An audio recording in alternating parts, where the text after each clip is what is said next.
Today, we're going to be assembling the very first 2025 Shedknives US Tanto in stunning Arctic White G10 burl scales. Wow, that's quite the title. So anyways, I'm going to be doing the assembly on this knife here. I'm sure you guys will enjoy it. Again, this is knife number 1 for the 2025 US Tanto. So what are we waiting for? Let's get into it. First things first, my friends, we got to get this Kydex press set up. So gonna turn that on, get it heated up to about 400 degrees, and we're ready to move on to assembly.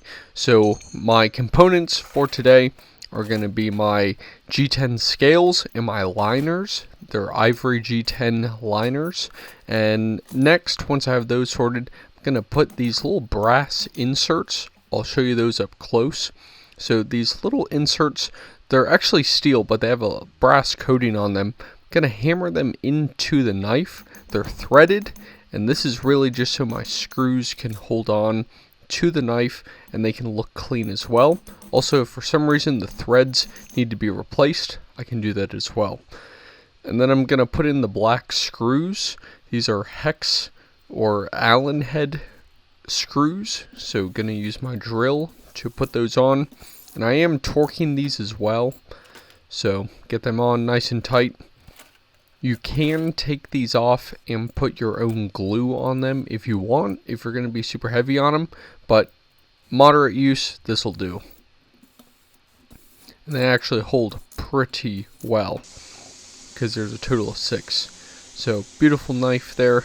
Now, let's get ready for some Kydex here. Going to tape this knife up. Basically, what the tape does is it allows just enough of a layer between the knife and the sheath, the inside of the Kydex sheath, for there to be a little wiggle room, not like noticeable wiggle room, but just enough where you can slide the knife in and out, because otherwise that knife is going to be stuck in there. I learned that technique when I was with Stroop Knives at their shop. I worked with them for a few days, and Chris, awesome guy, runs a fantastic business, gave me some cool pointers, and this was one of them. Now I have heated up the Kydex, doing a taco mold, I guess you could say, and then squeezing that in there, and this is going to get a nice form. Okay, once it's cooled, going to pull that sheath out, use my compressed air, and I can cool it even more. Basically, I don't want the Kydex to get all droopy on me after getting that nice form there. Now, going to take the Sharpie and give an outline. If you are doing this yourself and you don't have an outline, then that's fine if you're doing one-offs. But if you're going to be running a line of knives, which I am, I encourage you to make a template or stencil. Now let's go ahead and turn on the bandsaw, get that going, and this is just going to help save my sanding belts a little bit because I can cut off this bulk material here.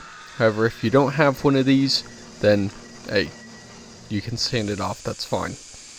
Now, this is, like I said at the beginning of the video, this is the first of the 2025 US Tanto. When I go into the background here, the US Tanto has been around with shed knives for quite a while, pretty much since the beginning. It's one of the longest running models. Why the US Tanto, and why not any other knife on the market? Well, it's pretty simple. There is no substitute to shed knives. Few reasons. Shed Knives is 100% USA made with 100% USA materials.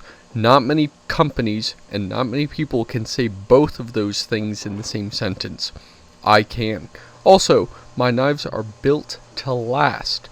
They're built for function. They're not meant to sit on the shelf and look pretty like so many other makers out there, so many other brands. My knives are made for hard use. They're made to be in the field. They're made for you to depend on them.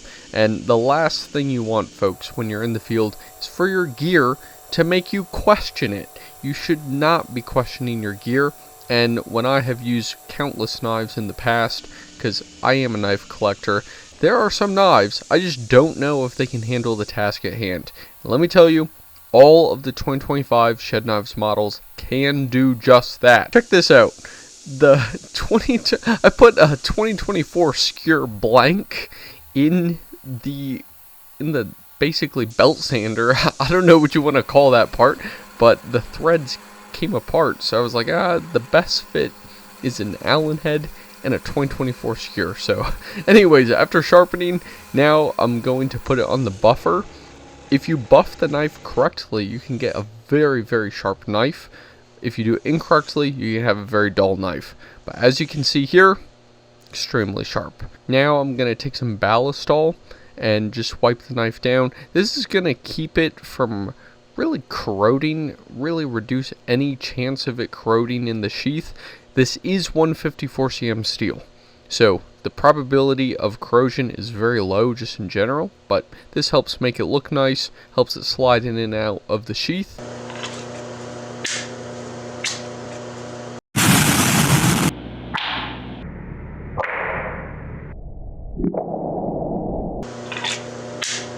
And you get a fantastic click to that sheath. Now let's take a look at this knife. It's beautiful. Oh my goodness. SK25 for Shedknives 2025. Flat grind. Beautiful. Again, 100% USA made. That's basically ready for hardcore use. So let's get the clip on. If you guys enjoyed this video, go ahead and give it a thumbs up. If you want to pick up this knife, go to shedknives.com. Let me know what you think down in the comments. I will see you guys in the next one. Wow, what a fantastic looking blade.